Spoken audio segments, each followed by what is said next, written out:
director of the Oregon Screams Horror Film Festival. We're lucky to have a fun event on August the 21st at the Clinton Street Theater. We just wrapped up Oregon Screams Horror Film Festival Summer 2022. And fun event, fantastic time. We showed a film called McCarthy 21. We're talking to the director right now, had an official selection there. And Caleb, how are you? Doing great. Thanks for having me, Michael. Really appreciate it. Thanks for coming out. Thanks for just making the time to this interview, and appreciate your fun. You were the comic relief of the night. You were one of the belly laugh films of the night. So, congrats on that. Thank you. I appreciate that. I've heard from you that it was rather serious. Kind of a more horror-oriented film. So, film festival. So I'm glad I was able to kind of add some absurdity in there. You can only get so much, footage of people being eaten and dismembered, where you just have to kind of break it up a little bit, And I had a festival one time where the director in his film didn't believe in any visual effects. He did all practical special effects in camera. He did this scene where this lady was covered in 13 tarantulas.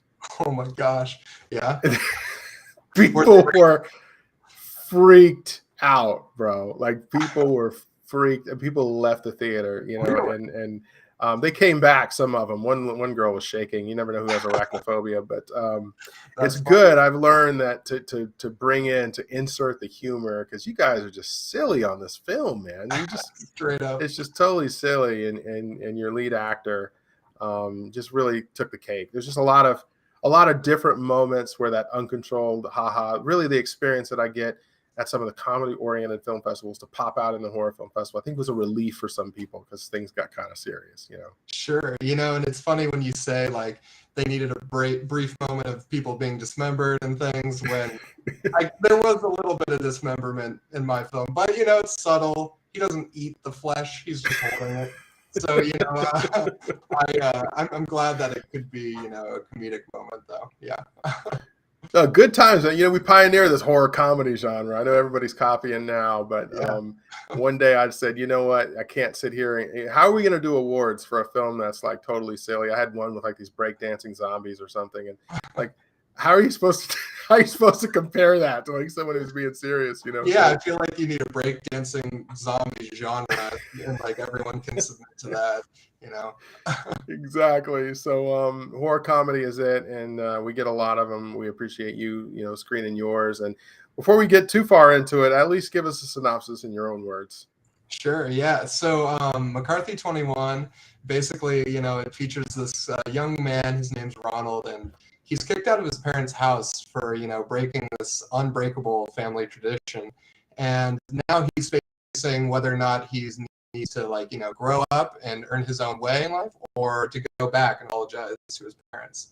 However, what the audience doesn't know until later on is that this family tradition is basically a long-standing one where when you turn 21, you have to become a cannibal. He doesn't really know how to deal with that, and in the end, he doesn't agree. So, I was going to ask you have you ever seen that old school Logan's Run film? I don't think so, but I need to add it to my list. It's an old film. I want to say it is from the late 70s, and it was a film where this whole society existed, and when you turned 25, they said that you would go free and be able to leave this like place, and it ended up they would go to like the meat grinder or something. So wow. Kind of like The Giver in a way. Yeah. I didn't know. I actually haven't seen that film since I was a kid, and I heard that someone was going to remake it at some point. Logan's Run. I haven't seen it yet. So anyway, totally off subject, but it no, I like it. I like a good suggestion. Sounds up my alley.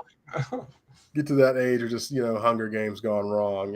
Right. Seriously. But yeah, good concept. Funny. Yes, you did put the right amount of little blood in there, but it was very lighthearted and clever. So good job on that. Thank you. I really appreciate that, and I'm glad to hear that it made people laugh. That's the main goal, in these very absurd and wacky films that I create. So, well, tell us, did you learn anything during the production of this? Yeah, there was a lot that went down in terms of what I learned. It's funny because like in the film, it shows like, I play one of the main characters, and my hand gets severed by a meat cleaver. And there's a lot of shots where like we basically would like have it cropped, dangling into the frame because, it was still attached to my hand. There's no way we could so to try to cheat it to make it look like it was severed. However, we originally had someone who was going to do fake prosthetic, cast my hand in a mold and present it and use that. However, with scheduling constraints and things, we weren't able to get it done in time. So it was kind of like a last second thing where we were like, okay, we're just going to indie film this, and I think, it ended up working with the edit. We put it together and it was convincing enough. I wrapped my hand in a bandage and it looked enough like a stub. So I think it worked out. But one of the biggest things I learned, and you and I briefly talked about this, COVID was obviously a huge factor in any production in the last 2 years. But I did have someone else cast it for the role that I played. Up until production, it was actually the lead character from Mob Dreams, one of the films that was selected into the Austin After Dark Film Festival a couple of years ago. He was going to play the role, and then 12 hours before production, he's like, hey, I got COVID, can't do it. It was right before the vaccines came out, so no one was ready for that. So I was like, okay, I'm going to do it. And I did. And in the long run, I'm really grateful that I did. I had a fantastic time. Ben, the lead actor, him and I, we just hung out all night long, pulled an all-nighter and just focused on rehearsing. And then the next day we were ready to go. So. Wow. Yeah. I'm glad you came out of COVID with comedy, though. I'm glad you came out with something funny. Sure. And, kudos to you and your team for making last-minute adjustments. But so many people were affected, COVID lockdowns. And for many, I don't know if this is for you, and give me your own answer, but sure. It was like there became a certain point where it's like, okay, there's a certain amount of lockdowns, a certain amount of social distancing, but I got to get back to making something artistic. I got to let that part of my body, that part of my soul, breathe. Yes, absolutely. So talk about that with you. I mean, not necessarily with this film, but just in general, what happened during COVID for you?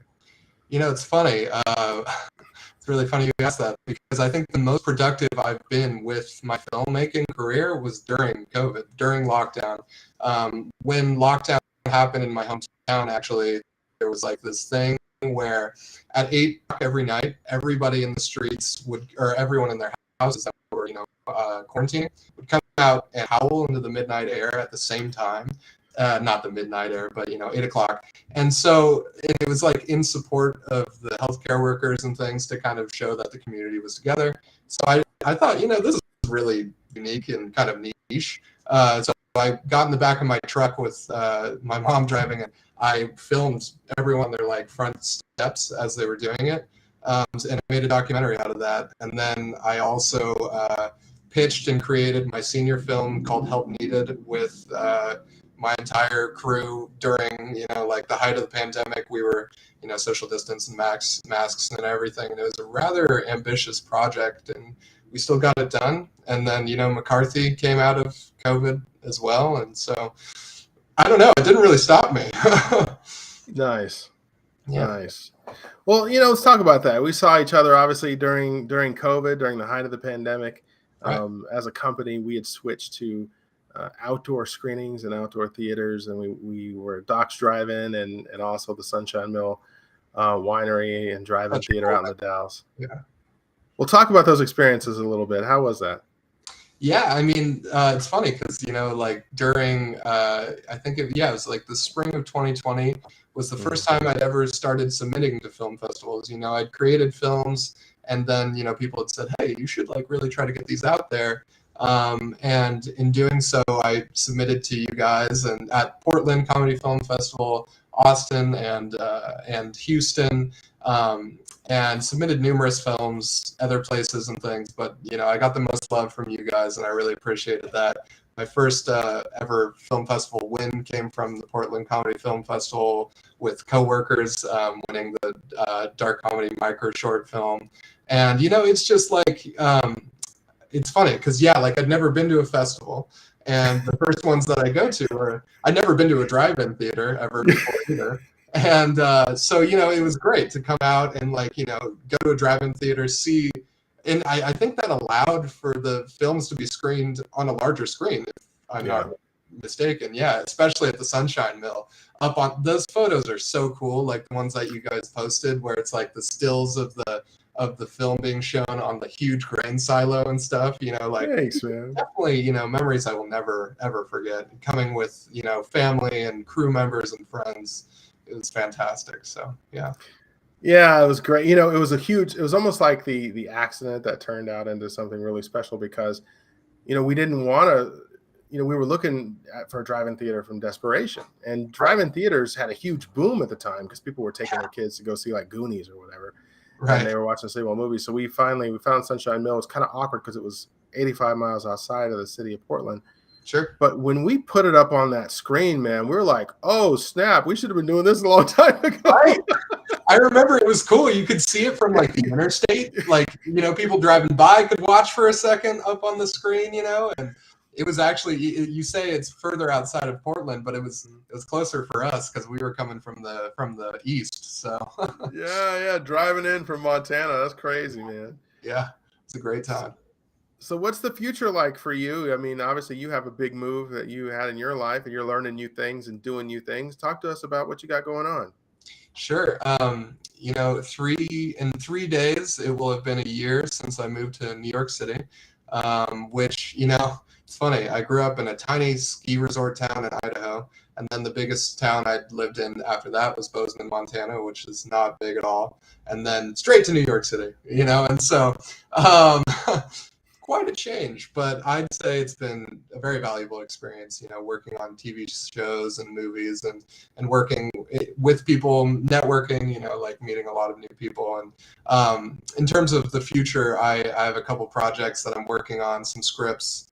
I'm actually hoping to create this fall, one short film. So, things are coming together. I have a few people casted, a few crew members thrown together. So I'm sure you guys will see a submission from me in the next year or two for that one. So.